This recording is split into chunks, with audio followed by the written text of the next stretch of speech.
Bismillahirrahmanirrahim. Assalamualaikum warahmatullahi wabarakatuh. Apa khabar semua? Harapannya semua sihat-sihat belaka. Pada ketika saya rekamkan video ini, saya baru saja balik daripada tapak Ijtima Alami dekat Rusila. Alhamdulillah, begitu ramai sekali manusia yang menghadirkan diri. Jadi saya seru kepada sahabat-sahabat saya yang berada di luar sana, jika berkelapangan, sama-samalah kita turun memeriahkan lagi Ijtima Alami pada kali ini, insya-Allah.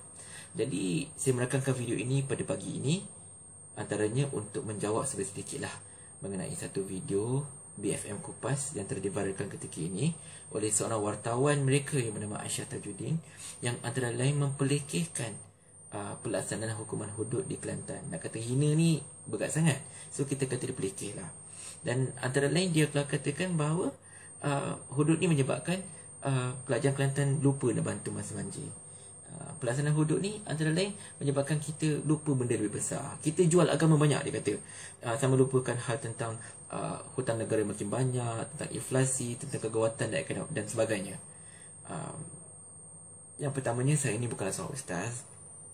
Saya ni baru-baru je nak belajar. Jadi jika ada salah dan silap saya pada kali ini, harap dapat dibetulkan, insya-Allah. Baik. Yang pertama sekali ialah hudud ni hukum Allah. Itu je. Poin itu dah cukup untuk patahkan semua hujah. Benda ni ada dalam Al-Quran. Tilka hududullah. Inilah hukum Allah. Wajib laksana oleh pemerintah. Dan kita sebagai rakyat pula wajib kita sokong pemerintah yang nak laksanakan hukuman Islam. Tidak ada pilihan. Jadi kita tak boleh kata hudud ni menyebabkan kita lupa masalah ekonomi. Tak. Kita kena kaji sirah. Rasulullah diperintahkan Allah untuk laksanakan hudud pada tahun 2 Hijrah. Pada tahun 2 Hijrah, masa tu Madinah kecil-kecil lagi kot. Composition rakyat 5% Muslim, selebihnya kafir. Ekonomi masih lagi tunggang terbalik.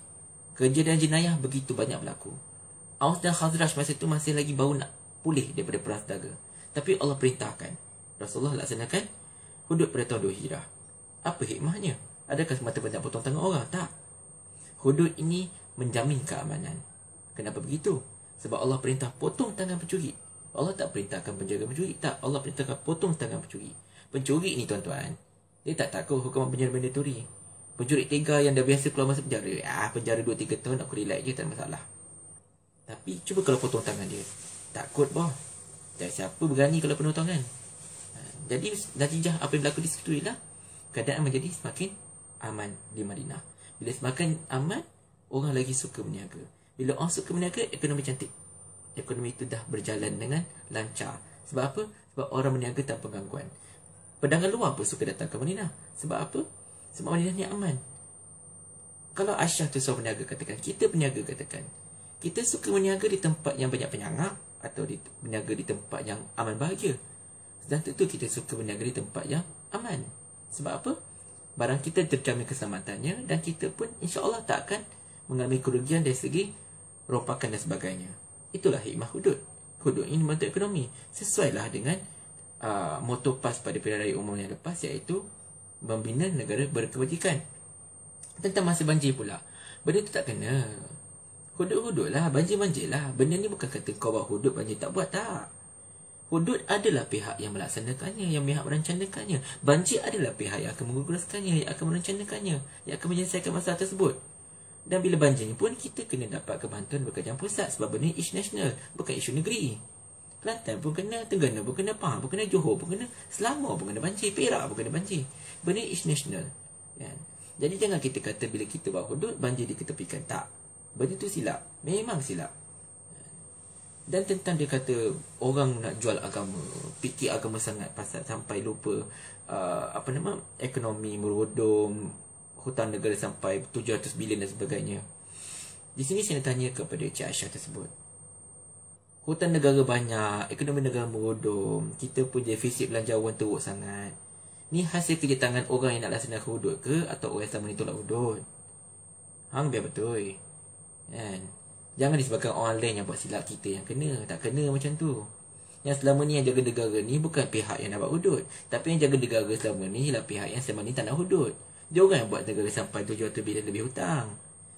Jadi benda tu jangan disebabkan kita benci dengan hukum, dengan undang-undang Islam. Kita sampai dalam pukul hati nak salahkan benda yang kita tak buat kepada orang yang buat. Itu je. Apa-apa hal pun kita balik pada Allah dan Rasul balik lah. Bila hukum Allah tu Allah kata ada, mana kita wajib buat. Kita tak boleh ngelak. Kita tak boleh tak suka. Kita kena buat. Itu tanggungjawab kita sebagai hamba. Dan bercerita tentang hukum, aurat pun satu hukum Allah yang wajib kita ikut, suka atau tak suka. Sehelai rambut wanita yang ditayangkan, didedahkan kepada umum yang tidak layak melihatnya secara sengaja, akan dibakar beribu-ribu tahun dalam neraka di akhirat kelak. Itu sehelai rambut. Bayangkan kalau sepenuh rambut tersebut. Itu hukum wajib seorang wanita tutup aurat dia daripada seluruh badannya kecuali muka dan tapak tangan. Sebab apa? Sebab itu hukum Allah, kita kena laksanakan. Jadi saya suruh kepada semua sahabat-sahabat supaya kita janganlah terlampau menghina Aisyah ini, kerana beliau ni jahil. Bila jahil, kita kena terangkan dengan penuh hikmah, dengan penuh budiman, insya-Allah. Jadi setakat ini sahaja perkongsian saya. Apa yang baik itu daripada Allah Ta'ala, dan yang kurang cantik itu datang daripada kelemahan diri saya sendiri. Wallahu a'lam. Assalamualaikum warahmatullahi